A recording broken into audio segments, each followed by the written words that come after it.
17 septembre 1996, Las Vegas, une voiture s'approche lentement de celle de Tupac, les vitres s'abaissent et quelques secondes plus tard, une rafale de balles crible la BMW. Le temps s'arrête, c'est une légende qui vient de tomber.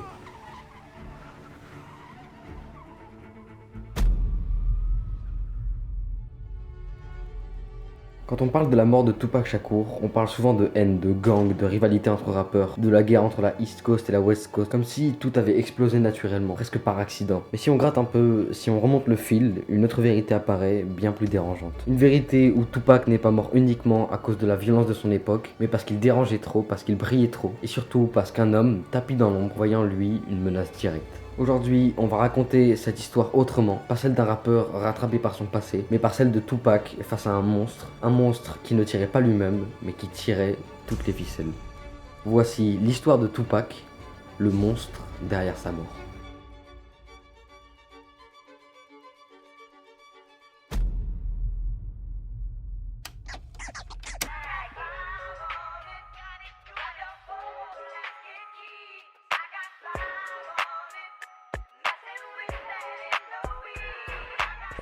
Au milieu des années 90, Tupac Shakur est bien plus qu'un simple rappeur. En 1995, il est l'étoile montante incontestée de la West Coast. Un artiste capable de dominer les classements tout en enchaînant les rôles au cinéma, bref, une figure médiatique omniprésente qui n'a laissé personne indifférent.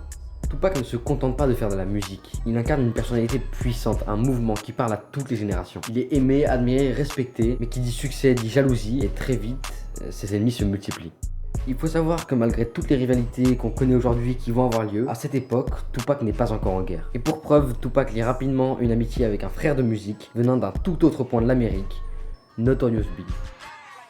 Tupac trouve Biggie génial, authentique, talentueux. Pas autant que lui bien sûr, mais rapidement il partage les scènes, les studios, les tournées. Et pourtant, pendant que Tupac et Biggie avancent sous les projecteurs, un autre homme les observe, beaucoup plus discret, mais déjà extrêmement puissant, Puff Daddy, aussi connu sous le nom de P. Diddy. Contrairement à Tupac, Diddy n'est pas un artiste au sens pur. C'est un commercial, un businessman, quelqu'un qui comprend parfaitement les rouages de l'industrie, qui sait gérer l'argent, mais sans jamais incarner la lumière comme Tupac le fait naturellement. Là où Tupac est sous les feux des projecteurs, acclamé par les foules, avec un réel talent musical, Diddy est dans l'ombre, sans aucun talent musical.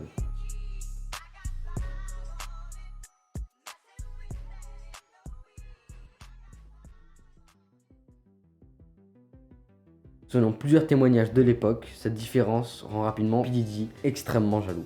Tupac brille trop. Tupac attire trop l'attention, Tupac présente une menace pour ceux qui préfèrent contrôler le jeu dans l'ombre. Diddy ne déteste pas Tupac pour ce qu'il fait, mais plutôt pour ce qu'il est, une icône incontournable. Et vous me direz que tout naturellement, P. Diddy en tant que producteur n'aurait qu'à prendre Tupac sous son aile, mais là aussi P. Diddy a déjà un coup d'avance sur vous, parce que dès que Tupac a rencontré un minime succès, P. Diddy lui a proposé son contrat avant de se faire clairement rejeter par le rappeur. Tupac refuse catégoriquement de travailler avec P. Diddy, et ça, notre producteur, ça rend fou. C'est précisément là qu'un homme d'une importance cruciale entre en jeu, Suge Knight. Producteur de Snoop Dogg et Dr. Dre, Suge est le pilier de la West Coast. Suge et Diddy se détestent et leur conflit dépasse largement le cadre professionnel. Diddy a la réputation d'être attiré par les femmes d'hommes déjà en couple, et cette fois, la rumeur touche directement la femme de Suge Knight. Pendant que Suge était à Atlanta, Diddy aurait offert un collier en diamant à sa femme. Dans ce milieu, ce genre de geste n'est pas anodin, ce n'est pas un cadeau, c'est une provocation, une humiliation, une déclaration de guerre. En réalité, la déclaration de guerre a certes été lancée, mais le déclencheur, le voici. Lors d'une soirée à la Platinum House, la résidence privée de Diddy à Water Island, Suge arrive accompagné de Tupac et d'un ami, Jake. Très vite, les trois hommes sont mis à la porte, et dans ces milieux, la tension monte très vite et très rapidement, Suge est furieux. Quelques instants plus tard, un homme surgit, une main dissimulée dans le dos, fixe Diddy droit dans les yeux, et ouvre le feu. Jake est touché par 5 balles, Tupac reçoit une balle dans la main, et Suge attrape Diddy en clé de bras pour se défendre, et le tireur prend la fuite. Jake mourra malheureusement quelques jours plus tard. Cet instant précis marque le point de non-retour. A partir de là, la guerre entre la West Coast et la East Coast est lancée, et elle ne se jouera pas simplement dans les studios, mais dans la rue. Suge n'est pas idiot, s'il a pris Diddy comme bouclier humain, ce n'est pas par hasard. Suge a vu que le tireur regardait fixement Diddy lors des coups de feu. Diddy étant le représentant de la East Coast, la guerre n'est pas entre deux individus, mais entre deux régions entières. Décembre 1994. Tupac sort de l'hôpital, mais sa liberté est de courte durée. Il est jugé et reconnu coupable de viol avant d'être envoyé en prison. Derrière les barreaux, Tupac apprend une information qui va animer un besoin de vengeance. La balle qu'il a reçue viendrait d'un ami proche de Biggie, soit son supposé meilleur ami, et les rumeurs insistent sur le fait que Biggie avait été mis au courant avant la tentative d'assassinat. Qu'elles soient vraies ou non, ces rumeurs détruisent Tupac. Il se sent trahi par celui qu'il considérait comme un frère. Et en prison, une seule idée tourne en boucle dans sa tête, la vengeance. Pas seulement contre Biggie, mais contre toute la East Coast. Nous voilà avec deux ennemis jurés de la East Coast qui ne se connaissent encore très peu, Tupac et Suge. C'est en prison que Tupac se rapproche définitivement de Suge. Il lui rend visite en prison et un contrat est signé. Suge paye la caution de Tupac pour $1 million et à sa sortie, Tupac devient officiellement l'arme de la West Coast. Tupac sait que Suge n'est pas comme les autres dans le milieu de la musique. Lui, c'est un vrai gangster, un membre de gang, et il est prêt à s'allier avec un mec comme ça pour se venger de la East Coast. Libéré, Tupac n'a donc toujours pas changé son objectif, et c'est dans ce contexte qu'il enregistre All Eyes on Me. Tupac enchaîne les tubes, attaque ouvertement ses ennemis et va jusqu'à provoquer Biggie de la manière la plus violente possible en affirmant qu'il a couché avec sa femme. Dans Hit 'em Up, il le clame sans détour. À partir de là, la musique devient une arme, chaque morceau est un tir, chaque parole est une déclaration de guerre, et Biggie riposte avec Who Shot Ya, et le conflit entre la West Coast et la East Coast ne fait que s'empirer de titre en titre.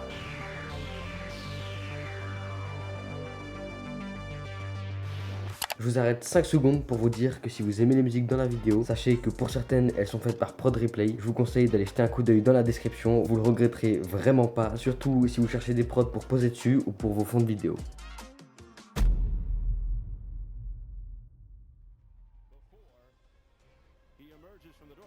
7 septembre 1996, à Las Vegas. Une légende de la boxe joue ce soir et le public n'attend qu'une chose, un chaos. Mike Tyson affronte Bruce Seldon et la légende respecte parfaitement les attentes du public en le mettant KO en 2 minutes. La salle est en délire. Lorsqu'on assiste à un match comme celui de Mike Tyson, forcément, l'envie de se battre est là. Et c'est sûrement pour ça que cette nuit, Tupac a merdé. Un visage passe pour le moment inaperçu, celui d'Orlando Anderson. Un nom inconnu au grand public, mais pourtant dans la rue, c'est tout l'inverse. Affilié au camp de la East Coast et membre du gang de Compton, il est surtout celui qui, quelques semaines plus tôt, aurait arraché une chaîne à un membre de la West Coast. Un affront qui, vous vous en doutez, dans ce milieu ne passe pas inaperçu. Ce soir-là, Orlando est là. On pourrait dire qu'il est au mauvais endroit, au mauvais moment, mais en réalité, Orlando est au pire endroit, au pire moment. À la sortie du match, dans le hall encore bouillant, quelqu'un reconnaît Anderson et murmure son nom à l'oreille de Tupac. Tupac est encore sous adrénaline, porté par la violence du combat et poussé par l'ego et son besoin de vengeance qui dure depuis des mois. Il réfléchit pas et en quelques secondes, il se rue sur Orlando Anderson, le plaque au sol et le frappe encore et encore devant des dizaines de témoins et des caméras partout. La scène est brutale, incontrôlable. Suge Knight arrive en courant et comprend immédiatement le danger, attrape Tupac et le pousse dans sa BMW noire. Suge le sait, il faut partir très vite.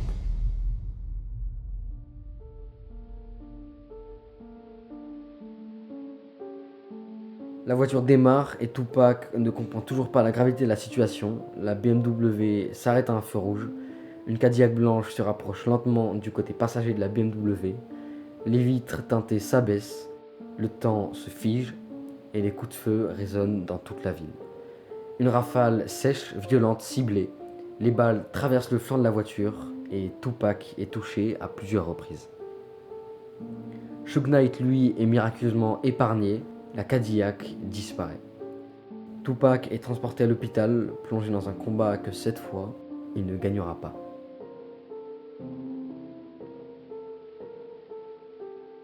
Six jours plus tard, le 13 décembre 1996, Tupac Shakur est déclaré mort.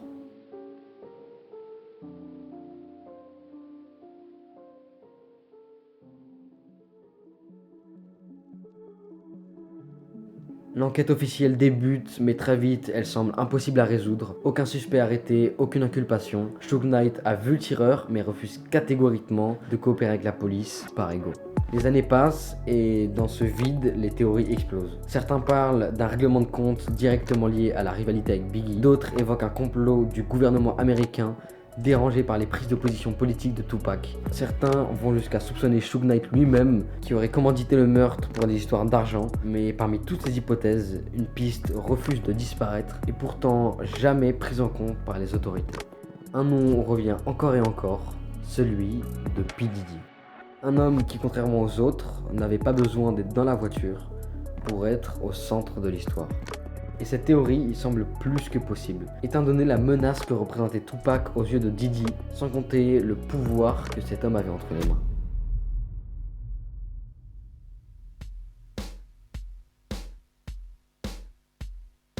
On est désormais 20 ans après les faits et un homme fait basculer l'histoire, Keffe D, l'oncle d'Orlando Anderson. Keffe D était présent dans la Cadillac blanche le soir du meurtre et arrêté des années plus tard pour trafic de drogue et menacé de prison à perpétuité. Keffe D accepte de parler en échange d'un accord avec les autorités. Les autorités sont claires sur le deal, tout ce qui sera prononcé dans cette salle ne pourra jamais lui retomber dessus, mais la protection s'arrête là. Si Keffe D décide de parler a posteriori de l'interrogatoire, les autorités pourront sans problème se retourner contre lui. Une partie du marché que Keffe D n'a pas dû bien entendre, car en 2018, il raconte tout publiquement sur les réseaux sociaux, puis dans un livre autobiographique dévoilant la chronologie complète de cette nuit. Selon lui, après avoir appris qu'Orlando Anderson avait été tabassé par Tupac dans le hall du match de Mike Tyson, plusieurs membres de la East Coast décident de se venger. Ils repèrent la BMW de Tupac grâce au cri d'une fan, la Cadillac s'approche, et c'est Orlando Anderson lui-même qui tire. Mais Keffe D révèle surtout un élément qui change tout. Selon lui, le meurtre de Tupac n'était pas motivé par la vengeance, mais par l'argent. Il affirme qu'un accord aurait été passé avec un homme proposant 500 000 $ par personne tuée. Tupac et Suge étaient tous les deux les cibles pour une offre totale d'1 million $. Cet homme, Keffe D, ne s'abstient pas de dévoiler son nom. Cet homme, c'est P. Diddy. Le but n'était pas seulement de punir, mais d'éliminer la plus grande menace de la West Coast. Diddy se sentait menacé et aurait choisi la solution la plus radicale, tuer une légende du rap et son producteur pour régner sur le domaine de la musique.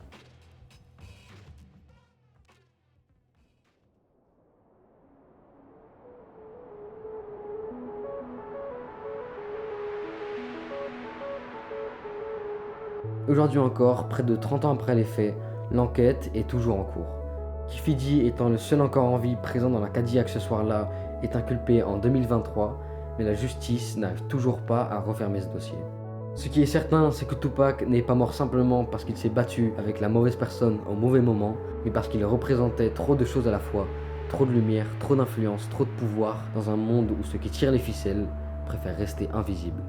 Tupac disait que l'Amérique avait de l'argent pour faire la guerre et pas pour nourrir les pauvres, et l'ironie veut que ce soit peut-être cet argent, plus que la haine, qui ait signé sa condamnation. Quoi qu'il en soit, cette histoire nous rappelle une chose essentielle, parfois le vrai monstre ne tient pas l'arme, il tient le chèque. Et tant que la vérité dérange plus qu'elle ne rapporte, certaines légendes continueront de mourir sans justice.